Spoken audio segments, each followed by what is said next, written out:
சேர்ந்து அந்த பாடலை வாக்குத்தத்தம் செய்தவர் வாக்கு மாறவே மாட்டார். ஒரு ஆமேன் சொல்லுங்க பாப்பா. ஈ மைனர். ஆண்டவருக்கு மகிமை உண்டாகட்டும். கர்த்தர் ஒரு நாளும் வாக்குத்தத்தத்தை மறக்கவே மாட்டார். ஆமேன். போன மாசம் என்ன வாக்குத்தத்தம் தெரியாது பாஸ்டர். போன மாசம் கேட்டோம், அதோட காத்துல பறக்க விட்டுட்டோம். நான் 30 நாள் சொன்னேன். என்ன வார்த்தை? கர்த்தர் நிச்சயமாய் உங்களை சந்திப்பார். ஆமென். அல்லேலூயா. அந்த வாக்குத்தத்தத்தை சொல்லி ஜெபம் பண்ணு. சும்மா வாக்குத்தத்த ஆராதனை வந்து என்ன பிரயோஜனம்? இந்த மாசமும் கர்த்தர் புதிய வாக்குத்தத்தம். எதுக்காக? ஒவ்வொரு மாசமும் கர்த்தர் நமக்கு பலன் கொடுக்கிறார். ஆமென். ஆண்டவருக்கு ஸ்தோத்திரம். சேர்ந்து பண்ணலாமா? வாக்குத்தத்தம் செய்தவர் வாக்கு மாறுமோ? இல்லை இல்லை இல்லை, ஒருபோதும் இல்லை. சேர்ந்து பண்ணலாமா? கரங்களை தட்டி வாக்குத்தத்தம் செய்தவர் வாக்கு மாறுமோ? வாக்குத்தத்தம் செய்தவர் வாக்கு மாறுமோ? இல்ல இல்ல, ஒரு போதும் இல்ல, இல்ல இல்ல, ஒரு நாளும் இல்ல, இல்ல இல்ல, ஒரு போதும் இல்ல. கமான். இல்ல இல்ல, ஒரு நாளும் இல்ல. இயேசு மாறாதவர், வாக்கு மாறாதவர், வாக்கு மாறாதவர், என் இயேசு மாறாதவர். வாக்குத்தத்தம் செய்தவர் வாக்கு மாறுமோ? வாக்குத்தத்தம் செய்தவர் வெள்ளம் போலவே துன்பங்கள் எல்லாம் என் மீது பாய்ந்தாலுமே, நேசித்தவரும் சத்துக்கள் போல மாறி என்னை எதிர்த்தாலுமே, வெள்ளம் போலவே துன்பங்கள் எல்லாம் என் மீது பாய்ந்தாலுமே, நேசித்தவரும் சத்துக்கள் போல மாறி என்னை எதிர்த்தாலும் சொல்லுங்க. இல்லை இல்லை இல்லை இல்லை, ஒரு போதும் இல்லை, இல்லை இல்லை, ஒரு நாளும் இல்லை, இல்லை இல்லை, ஒரு போதும் இல்லை. கமான். இல்லை இல்லை, ஒரு நாளும் இல்லை. வாக்கு மாறாதவர் சொல்லுங்க. ஓ, வாக்கு மாறாதவர் இயேசு. வாக்கு மாறா, வாக்குத்தத்தம் செய்தவர், வாக்குத்தத்தம் செய்தவர் வாக்கு மாறுமோ? வாக்குத்தத்தம் செய்தவர் காரிருங்களா பாதைகள் எல்லாம் அந்தகாரம் சூழ்ந்தாலுமே, தரிசனங்கள் நிறைவேறிட தாமதங்கள் ஆனாலுமே, பாதைகள் எல்லாம் அந்தகாரம் சூழ்ந்தாலுமே, தரிசனங்கள் நிறைவேறிட தாமதங்கள் சொல்லுங்க. இல்லை இல்லையே, இல்ல இல்ல, ஒரு போதும் இல்ல, இல்ல இல்ல, ஒரு நாள். ஓ இல்ல இல்ல, ஒரு போதும் இல்ல. சொல்லுங்க. இல்லை இல்லை, ஒரு நாள். வாக்கு மாறாதவர், இயேசு வாக்கு மாறாதவர். வாயை திறந்து சொல்லுங்க. வாக்கு மாறாதவர் இயேசு. வாக்கு மாறாதவர், வாக்கு மாறாதவர், வாக்கு மாறாதவர் இயேசு. வாக்குத்தத்தம் செய்தவர் வாக்கு மாறுமோ? வாக்குத்தத்தம் செய்தவர் வாக்கு மாறுமோ? இல்லை இல்லை, ஒரு நாளும்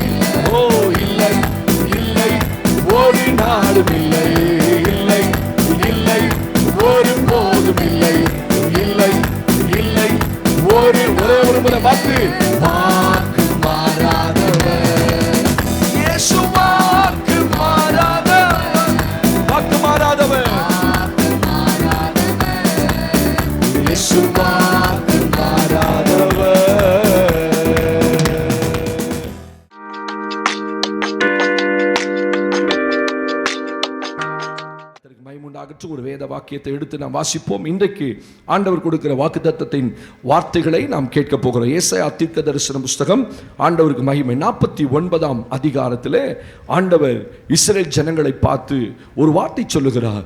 ஏசாயா தீர்க்க தரிசன புஸ்தகம் 49ஆம் அதிகாரம், அல்லேலூயா, 3ஆம் வசனத்தை நாம் வாசிக்க கேட்க போகிறோம். அவர் என்னை நோக்கி, நீ என் தாசன் இஸ்ரவேலே, நான் உன்னில் மகிமைப்படுவேன் என்றார். அவர் என்னை நோக்கி, நீ என் தாசன் இஸ்ரவேலே, நான் உன்னில் மகிமைப்படுவேன் என்றார். கரங்களை உயர்த்தி ஒரு ஆமென்னு சொல்லுங்க. அல்லேலூயா. இஸ்ரவேலே, நான் உன்னில் மகிமைப்படுவேன். கர்த்தருக்கு மகிமை உண்டாகட்டும். ஆண்டவர் நீ என்ன மகிமைப்படுத்துவேன்னு சொல்லல. இந்த மாசம் நானே உன்கிட்ட வந்து உன்னில் மகிமைப்படுவேன். அல்லேலூயா.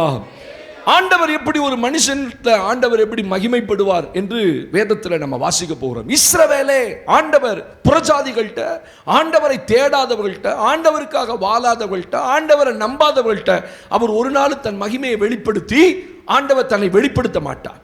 ஆனால் ஆண்டவர் சொல்ற, இஸ்ரவேலே, ஸ்தோத்திரம், ரட்சிக்கப்பட்ட தேவ ஜனமே, தேவனுடைய ஜனமே, ஸ்தோத்திரம். இஸ்ரவேல் யாரு?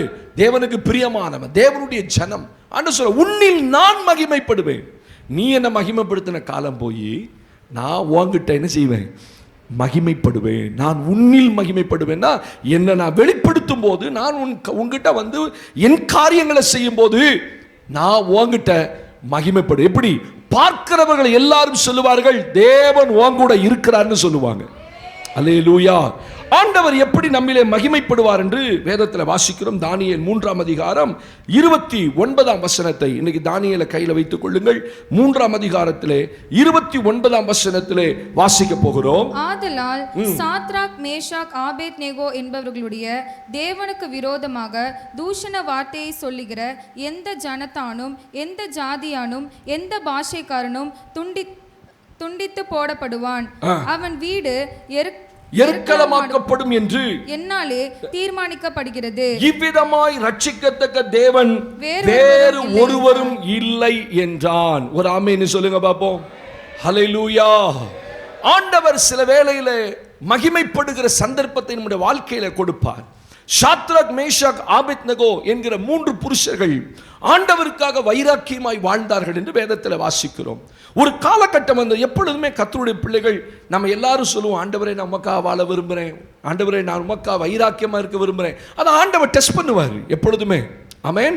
ஒரு மனுஷன் புதுசாக ரட்சிக்கப்பட்டு உள்ள வரான்னா ஆண்டவர் அவனுக்கு பல சோதனைகளை கொடுத்து பிரச்சனைகளை அனுமதித்து அவன் ஸ்ட்ராங்காக இருக்கானா இல்லையான்னு பார்ப்பாரு. அப்ப இந்த சாத்ராக், மேஷாக், ஆபேத்நேகோ ஆண்டவருக்காக வைராக்கியமாக இருந்தார்கள். ஒரு நாள் வந்தது, ராஜா ஒரு பெரிய பொருசலையை நிறுத்தி அதை வணங்கும்படி கட்டாயப்படுத்தும் போது அவங்க சொன்னாங்க, நாங்கள் எங்கள் தேவர்களை தவிர வேறு ஒருவரையும் வணங்குவதில்லை. அப்ப ராஜா என்ன செய்யறான்? தூக்கி அக்கினி சூளைக்குள்ள போடுறான். 7 மடங்கு அந்த சூளை அதிகமாக சூடாக்கப்படுகிறது. உள்ள போனவெல்லாம் செத்துட்டான்.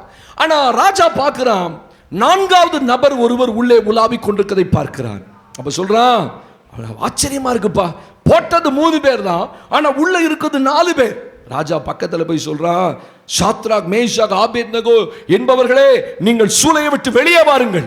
வெளியே வரா. அவங்க மேல ஒரு நாற்றமும் இல்லை, மனமும் இல்லை. அவங்க முடி கருகல, அவங்க போட்டிருந்த ட்ரெஸ் போகல. அப்ப ராஜா சொல்றா, இவ்விதமாய் ரட்சிக்கத்தக்க தேவன் வேறு ஒருவரும். ஆண்டவர் எப்படி வெளிப்பட்டார்னா, தம்முடைய கிரியைகளின் நிமித்தம் அவர் அவர்களின் மகிமைப்பட்டார். தம்முடைய கிரியையை கர்த்தர் தம்முடைய பிள்ளைகள்கிட்ட வெளிப்படுத்துவார். ஆமென். சில வேளை நீங்க ஆண்டவருடைய கிரியை வெளிப்படுத்த வேண்டிய அவசியம் இல்லை, அவரே தம்முடைய கிரியைகளை உங்ககிட்ட வெளிப்படுத்துவார்.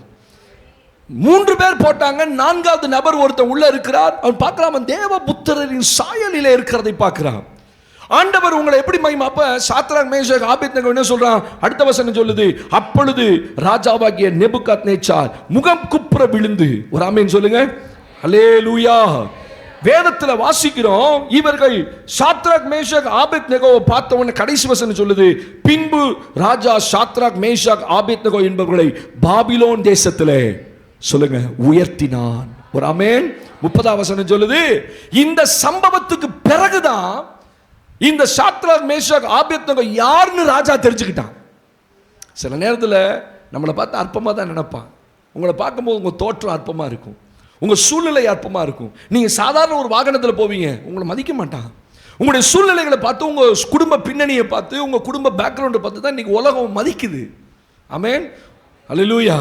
அப்ப வேதம் சொல்லுகிறது, இந்த 3 பேரையும் ராஜா சாதாரணமாக பார்த்தான், அற்பமாக பார்த்தான். அதனால தான் தூக்கி உடனே மற்றவங்களை போல இவர்களை அக்கினி சூளையில போட்டலான்னு தூக்கி போட்டான். ஏன்னா ராஜாவுடைய பனிஷ்மெண்ட்டு, ராஜா சொன்னதை கேட்கலன்னா ஏற்கனவே சொல்லிட்டான், அக்கினி சூடாக்கப்படும், 7 மடங்கு சூடாக்கப்படும், தூக்கி உள்ள போடுவான். உள்ள போடுவதற்கு முன்பு அவர்கள் சாதாரண நபர்கள் ராஜாவுடைய பார்வைக்கு. ஆமென். ஆனா உள்ள போட்டு நெருப்புலேருந்து, நம்மளாம் நெருப்புலேருந்து வெளியே வந்தவங்க. ஒரு ஆமேன்னு சொல்லுவோம். அம்மாவே இல்லையா? எத்தனை நெருப்பு நம்மளை பட்சிக்க வந்தது, எத்தனை நெருப்புக்குள்ள போயிருப்போம், எத்தனை அக்கினிக்குள்ள போயிருப்போம். ஆனா ஒரு சேதமும் இல்லாம வெளியே வந்தபோது ராஜா சொல்றான், இந்த தேவனை போல ரட்சிக்கத்தக்க தேவன் இல்லை. கர்த்தர் எப்படி மகிமைப்பட்டாரு? தம்முடைய கிரியைகளின் மூலம் மகிமைப்பட்டார். இதுக்கு பிறகு பாருங்க, அந்த ராஜா பார்த்த பார்வைக்கும் அக்கினியிலிருந்து வெளியே வந்த பிறகு ராஜா பார்த்த பார்வைக்கு வித்தியாசம் இருந்தது. ஆமென். சொல்றான், 3 பேரையும் பாபிலோன் தேசத்திலே உயர்த்தி வைத்தான். அப்ப உயர்வுக்கு நீங்க எந்த காரியமும் செய்ய வேண்டாம், கர்த்தரே தருணங்களை கொடுப்பார். எத்தனை பேர் புரிஞ்சுக்கிட்டீங்க? ஆண்டவரே தருணங்களை கொடுப்பார். சைலண்டா ஊழியம் செஞ்சோம், ஆண்டவர் ஒரு தருணம் கொடுத்தார். இந்த ஒரு ஊழியத்தில் எத்தனையோ பட்டணங்களுக்குள்ள நம்முடைய சபையினுடைய பெயரை கர்த்தர் கொண்டு போனார். அதுக்கு காத்திருக்கணும். ஆண்டவரே மகிமைப்படுவார். அதுக்கு நம்ம இத்தனை காலங்கள் நாம தான் அவரை மகிமைப்படுத்தணும். ஆனா இப்ப சொல்ற, இந்த மாசம் நான் இஸ்ரவேலே நான் உன்னில் மகிமை, அதற்குரிய சந்தர்ப்பத்தை ஆண்டவரே கொடுப்பார். அந்த சந்தர்ப்பத்தில் அவரே கிரியை செய்வார். ஒருவேளை உள்ள போட்டு அவனும் எரிஞ்சு போயிருந்தா மற்றவங்களை போல நம்ம எரிச்சுட்டோம் ராஜா நினைச்சிருப்பான். அதுக்கு முன்னாடி அவர்கள் அற்பமா பார்த்தான். இப்ப பார்க்கிற பார்வைக்கு முன்னால் பார்த்த பார்வைக்கு வித்தியாசம் உண்டு. இந்த மாசம் உங்களை பார்த்த பார்வைக்கும் 6 மாதங்கள் உங்களை பார்த்த பார்வைக்கும் இந்த 7வது மாதம் உங்களை பார்க்க போகிற பார்வைக்கும் கர்த்தர் ஒரு வித்தியாசத்தை உண்டாக்குவார். உங்களிலே அவர் மகிமைப்படுவார். சொல்லுவார், உங்களோட இருக்கிற தேவன் உங்களை போல அவரை போல ரட்சிக்கத்தக்க தேவன் இல்லை. அதுக்கு பிறகுதான் அவர்களுக்கு பெரிய உயர்வை கொடுக்கிறான். அதுக்கு முன்னாடி அவர்கள் அடிமைகள். இப்ப அவனுடைய பார்வைக்கு பயங்கரமான ஆட்கள். என்னப்பா உங்களை சாதாரணமாக நினைச்சிட்டேன், கர்த்தர் உங்களோட இருக்கிறாரு, தேவ புத்தருடைய சாயல் உங்களோடு கூட இருந்தது. இப்படி ஒரு சம்பவத்தை என் வாழ்க்கையில பார்த்ததில்லை. ஸ்தோத்திரம். நேபுகாத்நேச்சர் சொல்றான். அதுக்கு பிறகு அவர்களை கர்த்தர் உயர்த்தி வைத்தார். ஒரே ஒரு கிரியை போதும் உங்களை உயர்த்துறதுக்கு. மனுஷனுடைய கண்களில் உங்க பார்வையை மாத்துறதுக்கு ஒரு காரியம் போதும். அது வரைக்கும் உங்களை அற்பமா பார்ப்பான். கர்த்தர் உங்களோடு இருக்கிறத பார்த்த பிறகு உங்களை பார்க்கிற பார்வை வித்தியாசமா இருக்கும். 2வது வேதத்தில் வாசிக்கிறோம், ஆண்டவர் எப்படி உங்களை மகிமைப்படுவார். தானியேல் 6ஆம் அதிகாரத்திலே 26, 27 வசனங்களை வாசிக்கும் போது, என் ராஜ்யத்தின் ஆளுகைக்குள் எனக்கும் உள்ளவர்கள் எங்கும் உள்ளவர்கள் யாவரும் தானியேலின் தேவனுக்கு முன்பாக நடுங்கி பயப்பட வேண்டும் என்று என்னாலே தீர்மானம் பண்ணப்படுகிறது. அவர் ஜீவனுள்ள தேவன், அவர் என்றென்றைக்கும் நிலைத்திருக்கிறவர், அவருடைய ராஜ்யம் அழியாதது, அவருடைய கர்த்தத்துவம் முடிவு பரியந்தமும் நிற்கும். ஒரு ஆமென் சத்தமா சொல்லுங்க. அல்லேலூயா. வேறு எந்த தேவனையும் வணங்கக்கூடாது என்று ராஜா நேபுகாத்நேச்சார் இந்த பாபிலோன் தேசத்தில் கட்டளை போட்ட போது தானியேல் முன் செய்து வந்தது போல 3 வேளையும் தன் தேவனை நோக்கி ஜெபித்தான். அவனை தூக்கி பனிஷ்மெண்ட் என்ன, சிங்க கெபிக்குள்ள போடுறான். சிங்க கெபிக்குள்ள விழுந்தவன அந்த சிங்கம் அவனை சேதப்படுத்தாதபடி தானியேல் சொல்றான். ராஜா காலையில் வந்து கேட்கிறான், தானியேலே உன் தேவன் உன்னை தப்புவிக்க வல்லவராக இருந்தாரா? ஆம் ராஜாவே. அது ஏனென்றால் தேவன் தம்முடைய தூதனை அனுப்பி சிங்கங்களின் வாயை கட்டி போட்டார். சிங்கம் கடிக்கலன்றதுக்கு அவங்க ஒரு உதாரணம் சொல்றான் பாருங்க. ஏன் இந்த சிங்கம் கடிக்கல தெரியுமா? ஒருவேளை நான் ரொம்ப அழகா இருக்கேன்னு என்னை பார்த்து கடிக்கலையோ அப்படின்னு தானியேல் நினைக்கல. ஒருவேளை சிங்கத்துக்கு பசி இல்லையோ அப்படின்னு தானியேல் நினைக்கல. தானியேலுக்கு தேவன் அங்கே ஒரு தரிசனத்தை காண்பித்தார். ஒரு தேவதூதன் உட்கார்ந்து அந்த சிங்கங்களின் வாய்களை கட்டுவதை அவன் பார்த்திருப்பான். ஒருவேளை அவன் உணர்ந்திருப்பான். பார்க்கலனா கூட சம்டைம்ஸ் நிறைய காரியங்களை நம்ம பார்க்கறதில்ல தேவன் செய்வதை, ஆனா உணரும்படி கர்த்தர் உதவி செய்வார். ஆமென். அது ஏனென்றால் ராஜாவே சிங்கங்களின் வாயை தேவன் கட்டி போட்டார். ஸ்தோத்திரம். அப்பதான் சொல்றான், நான் சொல்றேன், அப்ப தேவனுக்கு ஒரு பேர் கொடுக்குறான். இதுவரைக்கும் பைபிள்ல எத்தனையோ பேர்கள் ஆண்டவருக்கு கொடுக்கப்பட்டிருக்கு. ஆனா அங்க ராஜா சொல்றான், தானியேலின் தேவனுக்கு ஒப்பான தேவன் ஒருவரும் இல்லை. எப்படி கர்த்தர் மகிமைப்படுறாரு பாருங்க. அவன் பேரை சொல்றான். அவர் யாரா? ஆபிரகாமின் தேவன், ஈசாக்கின் தேவன், யாக்கோபின் தேவன். அந்த வரிசையில அவர் யாரு? இப்ப தானியேலின் தேவன். அப்ப தானியேலை பார்க்கும்போது எல்லாரும் போதும் சாதாரணமா பார்த்தான். அவனை சிங்க கபிக்குள்ள போடும் வரைக்கும் அவனுக்கு மனதே இல்லை. ஏன்னா அவனை பத்தி நல்லா தெரியும். அவன் ஒரு நீதிமான், அவன் பரிசுத்தவான், அவன் ஜெபிக்கிற மனிதன் ராஜாவுக்கு தெரியும். ஆனா கூட இருந்தவர்கள் சொன்ன கட்டளை நிமித்தம் தூக்கி உள்ள போட்டான். அதிகாலையில போய் கேட்கிறான், தானியேலே நீ உயிரோடு இருக்கிறியா? ஆம் ராஜா. அது ஏன்றா என்கிட்ட ஒரு குற்றமும் இல்லை. அப்பதான் ராஜா சொல்றான், தானியேலின் ராஜாவுக்கு, தானியேலின் தேவனுக்கு பயப்பட வேண்டும் என்று எம்மால் தீர்மானம் பண்ணப்படுகிறது. கர்த்தர் ஒரு கிரிய தானியேல்ட்ட செஞ்சார். ஒரு சிங்கத்தின் வாயை கட்டி போட்டார், அவ்வளவுதான். தேவன் இந்த மாதம் உங்களுக்காக உங்க சத்துருக்களின் வாயை கட்டுவார். ஒரு ஆமேன் சொல்லுங்க பாப்போம். கரங்களை உயர்த்தி ஒரு ஆமேன் சொல்லுங்க. அது சிங்கம் இத்தனை நாட்கள் கெர்ச்சித்து கொண்டுதான் இருந்தது. ஆமேன். குற்றம் சாட்டின அத்தனை பேரை தூக்கி உள்ள போட்டான். உள்ள போகிறதுக்கு முன்னாடியே சிங்கங்கள் பாய்ந்து அவர்கள் எலும்புகளை நொறுக்கி போட்டது. ஆனா உள்ள விழுந்த தானியேலுக்கு ஒன்றும் ஆகல. கர்த்தர் சில வேளையில எல்லார போலவும் உங்களுக்கும் பாடுகளும் பிரச்சனைகளும் வரும். ஆமேன். பாடு பிரச்சனை வராதுன்னு சொல்லல. சிங்கங்களை சந்திக்க வேண்டிய சூழ்நிலைகள் வரும். சிங்கங்கள் கெர்ச்சிக்கும், சிங்கங்கள் கடிக்கிறது போல இருக்கும். ஆனா தேவன் தம்முடைய தூதனை அனுப்பி வாயை கட்டி போட்டா. அதன் மூலம் ஜனங்க நினைப்பாங்க, நமக்கு இதே பிரச்சனை தான் வந்துச்சு, நம்ம பிரச்சனையில மாட்டிட்டு நம்ம கஷ்டப்படுறோம், ஆனா இவன் கஷ்டப்பட மாட்டேங்கிறான், இவனுக்கு அதே பிரச்சனை தானே. அப்ப ஜனங்கள் இப்படி பார்வை உங்களை பார்க்கும்போது வித்தியாசப்படும். ராஜா பார்த்தான், தூக்கி போட்டான். என்னடா உள்ள தூக்கி போட்டவனை 3 பேத்து கொன்னுடுச்சு, இவனை கொல்லலையே. அங்கதான் அவன் சொல்றான், தானியேலின் ராஜா தேவனை போல வேறு ஒரு தேவன் இல்லை என்று எம்மால் தீர்மானம் பண்ணப்படுகிறது. ஒரு ஆமேன் சொல்லுங்க பாப்போம். அல்லேலூயா. தானியேலின் தேவனுக்கு முன்பாக நடுங்கி பயப்பட வேண்டும் என்று என்னால் தீர்மானம் செய்யப்படுகிறது. ஒரே சம்பவம் தான். ராஜாவுடைய பார்வை மாறி இதுவரைக்கும் அவன் தேவனே இல்லைன்னு சொன்னவன், அநேக தெய்வங்களை வணங்கினவன் இப்ப சொல்றான், தானியேலின் தேவனை போல வேறு ஒரு தேவன் இல்லை. உங்களுக்கு கர்த்தர் அந்த சந்தர்ப்பம் கொடுப்பார். ஆமென். சிங்கங்கள் சேதப்படுத்தாதபடி ஹல்லேலூயா உங்கள் சத்துருக்களை தேவன் அடக்கி போடுவார். இந்த மாதம் 3வது வேதத்தில் எப்படி கர்த்தர் மகிமைப்படுவார் உங்ககிட்ட? ஸ்தோத்திரம். தானியேல் 2ஆம் அதிகாரத்தில் 46 முதல் 48 வசனங்களை வாசித்து நான் முடிக்க விரும்புகிறேன். ஆண்டவருக்கு மகிமை. தானியேலின் புஸ்தகத்திலே 2ஆம் அதிகாரத்திலே 46 முதல் 48 வசனங்கள். ராஜாவாகிய நேபுகாத்நேச்சார் முகங்குப்புற விழுந்து தானியேலை வணங்கி அவனுக்கு காணிக்கை செலுத்தவும் தூபம் காட்டவும் கட்டளையிட்டான். ராஜா தானியேலை நோக்கி, நீ இந்த மறைப்பொருளை வெளிப்படுத்தினபடியினால் மெய்யாய் உங்கள் தேவனே, கவனிங்க குறிச்சு, மெய்யாய் உங்கள் தேவனே, தேவர்களுக்கு தேவனும் ராஜாக்களுக்கு ஆண்டவரும் மறைப்பொருளை வெளிப்படுத்துகிறவருமாய் இருக்கிறான் என்றால், பின்பு ராஜா தானியேலை பெரியவனாக்கி அவனுக்கு அநேகம் சிறந்த வெகுமதிகளை கொடுத்து அவனை பாபிலோன் மாகாணம் முழுவதுக்கும் அதிபதியாகவும் பாபிலோனில் உள்ள சகல ஞானிகளின் மேலும் பிரதான அதிகாரியாகவும் நியமித்தான். கரங்களை உயர்த்தி ஒரு ஆமென் சொல்லு. அல்லேலூயா. ஆண்டவர் இந்த மாதம் உங்களிலே அவர் மகிமைப்படுவார். இஸ்ரவேலே, நான் உன்னில் மகிமைப்படுவேன். நீ என்ன மகிமைப்படுத்தின காலம் போய் இப்ப நானே உன்கிட்ட வந்து என் கிரியைகளை வெளிப்படுத்துகிறபடினால் உன்னில் மகிமைப்படுவேன். தானியேல் ஒரு அடிமை, பிடித்து கொண்டு வரப்பட்டவன். இப்ப தானியேல் தேவனுடைய சமூகத்தில் ராஜாவுடைய மண்டபத்தில் இருக்கான், ராஜாவுடைய அரண்மனையில் இருக்கான். சாதாரண ஒரு வேலைக்காரன் தான், எந்த வித்தியாசமும் இல்லை, ராஜாவுடைய பார்வையில் எந்த வித்தியாசமும் இல்லை. ஆனா ஒரு நாள் வந்தது, கர்த்தர் மேன்மைப்படுத்துகிற நாள் வந்தது. ஒரே ஒரு சொப்பனம் தான் ராஜாவுக்கு. அதோட அர்த்தம் யாருக்கும் தெரியல. ஆமென். மந்திரவாதிகளுக்கும் தெரியல, அந்த பாபிலோன் மாகாணத்தில் உள்ள எந்த ஞானிகளுக்கும் அந்த சொப்பனத்துடைய அர்த்தம் தெரியல. ராஜா தானியேல சொன்னவனே, எனக்கு கொஞ்சம் தவணை கொடுங்க, நான் ஜோமனி சொல்றேன். அந்த ராத்திரி போய் தன்னுடைய சகாக்கள்கிட்ட சொல்றான், சாத்ராக் மேஷாக் ஆபேத், எனக்காக ஜோமனு. கர்த்தர் ராக்காலத்தில் தரிசனங்களை வெளிப்படுத்துவார், சொப்பனங்களை வெளிப்படுத்துவார், அர்த்தத்தை சொல்லுவார். சொல்ல, ராஜாவே, இந்த மறைப்பொருள் பூமியில் உள்ள எந்த ஞானிகளும் சொல்ல முடியாது, எந்த சாஸ்திரிகளும் சொல்ல முடியாது, எந்த மந்திரவாதியும் சொல்ல முடியாது. பரலோகத்திற்கு தேவனே மறைப்பொருட்களை வெளிப்படுத்துகிறவர். போய் முழங்கால் போடுறான், ராத்திரி ஜோமன்றான்.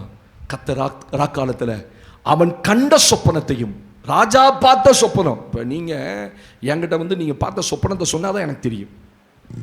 நான் கேட்பேன், என்ன சொல்லுவோம், ஏன் இப்படி பயந்துருக்கீங்க? ஐயோ, நேற்று அப்படி ஒரு தரிசனம் பார்த்தேன், சொப்பனம் பார்த்தேன்னுவீங்க. ஆனால் தானியேலுக்கு அவன் என்ன சொப்பனம் பார்த்தாலும் கர்த்தர் சொல்றாரு, அந்த சொப்பனத்துக்குரிய அர்த்தத்தையும் தேவன் சொல்றாரு. அடுத்த நாள் ராஜா கிட்ட போய் நிற்கிறேன். ராஜாவே ஒன்றும் பயப்படாதீங்க, நீங்க கண்ட சொப்பனை இதுதான். ஒரு பெரிய பொற்சிலையை பார்த்தீங்க, அதன் தலை தங்கம், ஹல்லேலூயா, மார்பு இப்படி, கை இப்படி, இடுப்பு இப்படி, கால் இப்படி எல்லாம் சொல்றான். ராஜா முகம் குப்புற சாஷ்டாங்கமா விழுந்தான். அவ்வளவுதான். இதுக்கு முன்னாடி எத்தனை ஞானிகளும் எத்தனை ஜோசியக்காரனும் எத்தனை குறி சொல்றவனும் ராஜாவுக்கு முன்பாக நின்று பெரிய ஆளா காட்டி இருந்தான். இப்ப தானியேல் போய் சொல்றான், தானியேலே அந்த பாபிலோன் மாகாணத்துக்கு உயர்த்தி வைத்தான். ஒரே சொப்பனம் போதும் கர்த்தர் உங்களை மகிமைப்படுறதுக்கு. ஆமென் சொல்லுங்க. அல்லேலூயா. இந்த கிருபைக்காக ஜெபம் பண்ணுங்க. இந்த கிருபைக்காக ஜெபம் பண்ணுங்க. ஒருத்தரை பார்க்கும்போதே காரியங்களை கர்த்தர் வெளிப்படுத்தினா அவன் சொன்னா அவன் ரட்சிக்கப்படுறதுக்கு நிறைய காரியங்கள் இருக்கு. அவ்வளோ பெரிய ராஜாவை ஒரு சொப்பனத்தை கொடுத்து கர்த்தர் மாத்திட்டாரு. தானியேலை வித்தியாசமா பார்க்கறான். எல்லா ஜோசியக்காருக்கும், எல்லா மந்திரவாதிகளுக்கும், எல்லா ஞானிகளுக்கும் மேல அவனை உயர்த்தி வச்சான். பார்த்துட்டான், இவன் ஞானம் சிறந்த ஞானம்.